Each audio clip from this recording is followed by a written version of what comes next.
जो लोग हथनी के ऊपर ट्वीट पर ट्वीट करते हैं, कहाँ गई स्मृति ईरानी जी, कहाँ गई मेनका गांधी जी और भाजपा के तमाम नेता। जरा जरा सी बात पर स्मृति ईरानी जी चूड़ियां लेके घुमा करती थी। आज स्मृति ईरानी जी आपका जमीर मर गया, आपकी नैतिकता मर गई। कहाँ है आपका? आप सत्ता में आते ही इतने संवेदनहीन हो गए कि एक महिला अपना एफआईआर दर्ज तक नहीं करा पाती है। जिस राम राज्य की बात करते हैं, उत्तर प्रदेश में रावण राज है, माफिया राज है, गुंडों का राज है। सबसे बड़े अपराधी तो ढोंगी जी हैं, जो वहां के मुख्यमंत्री हैं।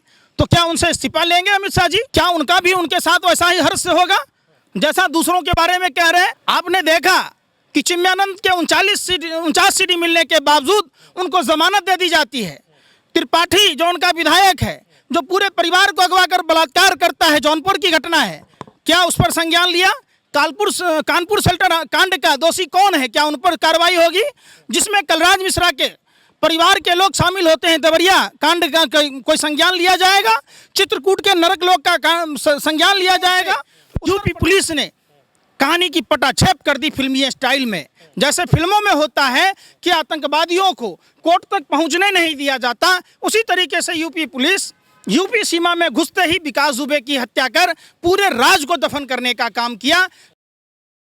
देखिए, सवाल तो उठता है ना, जब उससे पहले इंस्पेक्टर सुबोध के हत्यारे को भाजपा सम्मानित करती है, वहाँ जिलाध्यक्ष के द्वारा सम्मानित किया जाता है, हत्यारों, अपराधियों, दंगाइयों को का सुरक्षित पनाहगार भाजपा बन जाती है, किस तरीके से उनको कल्याणकारी योजनाओं का जिम्मेदारी दी जाती है। ऐसे में सवाल तो उठता है ना, इनकाउंटर अगर करना ही था तो सबसे पहले इंस्पेक्टर सुबोध के हत्यारों को किया जाता, चिन्मयानंद, कुलदीप सेंगर जैसे लोगों का किया जाता। आखिर क्यों नहीं कर रही है सरकार?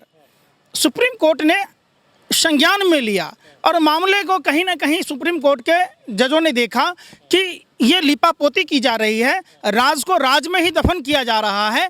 ऐसी सूरत में संज्ञान लेना सुप्रीम कोर्ट की नज़र में ज़रूरी था और उन्होंने एक सच घटना पर संज्ञान लिया है, तो योगी सरकार को जवाब देना चाहिए। अच्छा, एक सवाल ये भी पूछा जा रहा है, सुप्रीम कोर्ट ने ये सवाल उठाया है और सबके घेरे में भी ये बताया है कि जब विकास दुबे को जब हथकड़ी लगी थी तो हथियार कैसे छीन लिया उसने? ये बड़ा सवाल उठता है। हथकड़ी लगा ही नहीं था ना।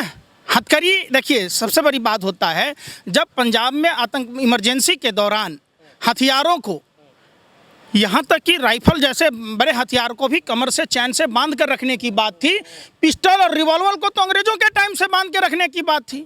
तो जब हथियार लगा रहेगा, हथकड़ी लगने के बाद, हाथ काटने के बाद ही ससर के तब निकलता है वो, इतना छोटा सा बिल्कुल कलाई में बंधा हुआ हथकड़ी होता है, कैसे खुल गया? कौन लोग थे?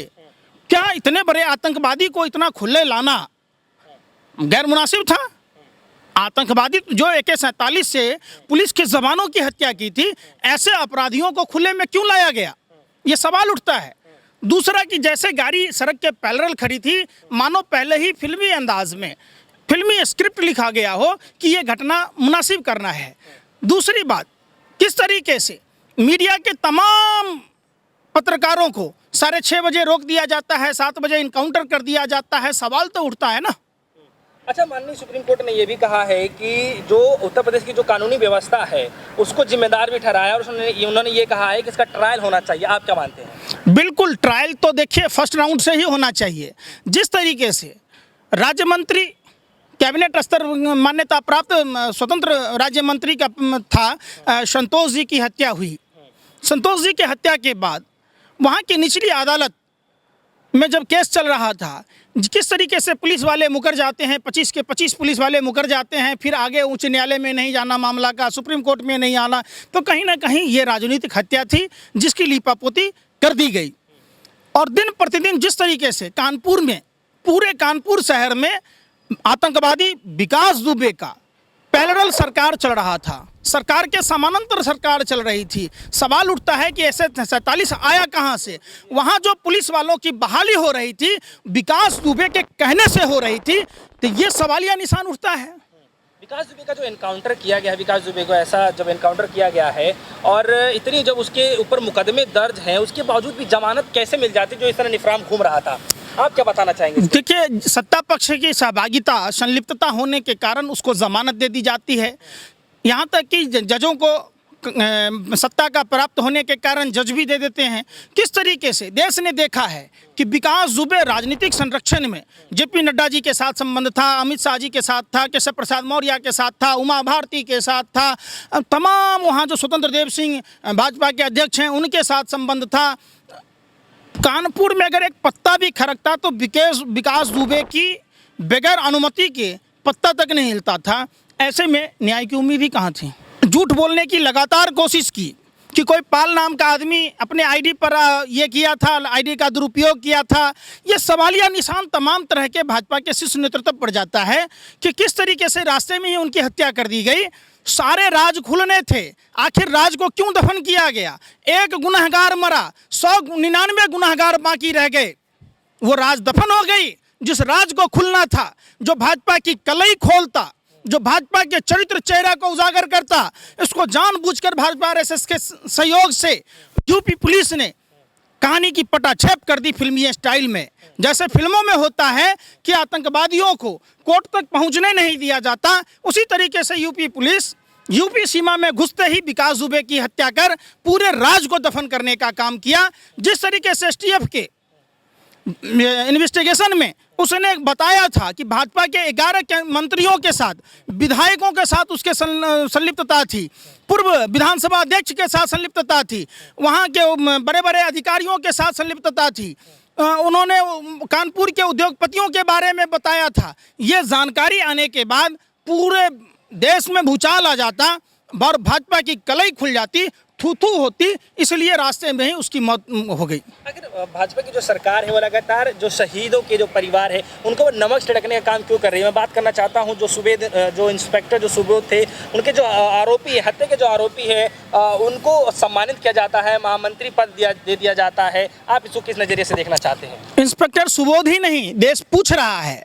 बुलंदशहर की घटना में जिस तरीके से इंस्पेक्टर सुबोध की हत्या में भाजपा आरएसएस के नेता थे, उनको महिमा मंडित कर रही है सरकार। नोएडा में भी वही काम हुआ था। मॉब लिंचिंग में जो लोग थे उनको वहाँ के केंद्रीय मंत्रियों के द्वारा खुद मुख्यमंत्री के सभा में प्रथम पंक्ति में बिठाया गया, फंड रेजिंग की गई। और तो और भारत माँ के वीर सपूत जो पुलवामा में शहीद हुए थे, आज तक उस कार का पता नहीं बता पाई है सरकार कि वो कार किसकी थी जिसमें 300 किलो आरडीएक्स था। भाजपा के टिकट पर चुनाव लड़ने वाला तारिक, हथियारों का सौदागर, मध्य प्रदेश में भाजपा का कार्यकर्ता जो माओवादियों को हथियार सप्लाई कर रहा था, मध्य प्रदेश में ध्रुव सक्सेना जो कैलाश विजयवर्गीय के साथ रहता है, हथियारों का सौदागर, पाकिस्तानी जासूस। देश ने देखा है कि ये लोग एन के एन प्रकारेण सिर्फ सत्ता तक ही सीमित रहना चाहते। देश की व्यवस्था से, कानून व्यवस्था से, देश में सामरिक व्यवस्था से इनका कोई लेना नहीं देना नहीं है। अच्छा, गृह मंत्री अमित शाह जी लगातार चुनावी भाषण में, चुनावी रैलियों के बीच में संबोधित करते रहे हैं कि उत्तर प्रदेश में जितने भी गुंडा हैं वो देश छोड़ करके भाग के चले जाएं। अब सवाल ये उठ रहा है कि जो अपराध मुक्त कराने वाली जो सरकार थी, अब उनके राज्य में इतना बड़ा अपराध करने वाला विकास दुबे, आखिरकार उसको संरक्षण कौन देता है? आप इसको क्या बताना चाहिए? सबसे बड़े अपराधी तो ढोंगी जी हैं जो वहाँ के मुख्यमंत्री हैं। तो क्या उनसे इस्तीफा लेंगे अमित शाह जी? क्या उनका भी उनके साथ वैसा ही हर्ष होगा जैसा दूसरों के बारे में कह रहे हैं? आपने देखा कि चिन्मयानंद के 49 सीटें मिलने के बावजूद उनको जमानत दे दी जाती है। त्रिपाठी जो उनका विधायक है, जो पूरे परिवार को अगवा कर बलात्कार करता है, जौनपुर की घटना है, क्या उस पर संज्ञान लिया? कानपुर शेल्टर कांड का दोषी कौन है? क्या उन पर कार्रवाई होगी? जिसमें कलराज मिश्रा के परिवार के लोग शामिल होते हैं, देवरिया कांड का कोई संज्ञान लिया जाएगा? चित्रकूट के नरक लोग का संज्ञान लिया जाएगा? उत्तर प्रदेश की ही घटना अमेठी की देख लीजिए, किस तरीके से माँ बेटी आत्मदाह कर लेती है।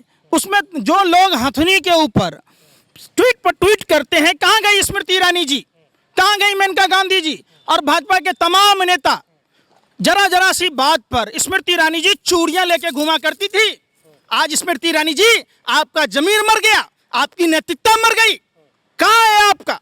आप सत्ता में आते ही इतने संवेदनहीन हो गए कि एक महिला अपना एफआईआर दर्ज तक नहीं करा पाती है। जिस राम राज्य की बात करते हैं, उत्तर प्रदेश में रावण राज है, माफिया राज है, गुंडों का राज है। आपको क्या लगता है, क्या इस तरीके से विकास कर सकते हैं हम पूरे उत्तर प्रदेश की, जिस तरीके से घटनाएं लगातार सामने आ रही हैं? भाजपा के लोग जहां जहां देश में सरकार बनाए, वहां वहां विनाश हो गया। पूरे देश का इन्होंने विनाश कर दिया, बेड़ा गर्क कर दिया। आपने देखा नेपाल ने फिर दोबारा फायरिंग कर दी। कहाँ है 56 इंची का सीना? कहाँ है रामलीला मैदान के आंदोलनकारी किरण बेदी? ये सब अपने आप को ईमानदार अधिकारी कहती थी। अन्ना हजारे, बाबा रामदेव, रजत शर्मा जी जैसे पत्रकार, अनुपम खेर, अमिताभ बच्चन जैसे लोग चुप और मौन क्यों हैं? क्यों जनरल वीके सिंह चुप और मौन है? आज उनके मुंह से आवाज तक नहीं निकलती, मानो ये गूंगेपन के शिकार हो गए हो या सरकारी फेविकॉल पी के उनकी जुबान बंद हो गई। आपकी नैतिकता कहाँ है? आपका जमीर कहाँ है? आप इतने गिर गए सत्ता के लिए कि आपने छिछलेदर कर दिया। आप उन्हीं कांग्रेस के विधायकों की बोली लगा रहे। पीएम केयर फंड में देश की जनता ने, देश की संस्थाओं ने, विदेशी संस्थाओं ने चंदा इसलिए नहीं दिया था प्रधानमंत्री जी कि आप जिस पर भ्रष्टाचार के आरोप लगा रहे हैं उन्हीं के विधायकों के भरोसे आप सरकार बनाओ। इसका मतलब कांग्रेस का विधायक भ्रष्टाचारी नहीं था, कांग्रेस भ्रष्टाचारी पार्टी नहीं थी। ये जीते जागते कांग्रेस के कथावाचक के रूप में अपने आप को प्रेजेंट करते हैं। मिलाकर के एनकाउंटर को देखते हुए भी सुप्रीम कोर्ट ने उस पर कड़ा जवाब दिया है। आपको क्या लगता है कि सही निर्णय ले रही है सुप्रीम कोर्ट? बिल्कुल। देखिए, जब आपको सारा काम इनकाउंटर से ही मसला हल करना है तो न्याय व्यवस्था क्यों, न्याय मंत्री क्यों, अदालत और कोर्ट, इन सबको खत्म कर दीजिए। क्यों नहीं कर रहे? एक और आप इंस्पेक्टर सुबोध के हत्यारे को सम्मान देते हैं, एक तरफ बलात्कारी को आप बचाने वाले जज को प्रमोशन देते हैं, तो आप एक सीडी काफ़ी होता है बलात्कार की पुष्टि के लिए। तो किस तरीके से चिन्मयानंद को बचाने के लिए, कुलदीप सेंगर को बचाने के लिए सारा रैकेट भाजपा का लगा होता है? देश देख रहा है, देश पूछता है भारत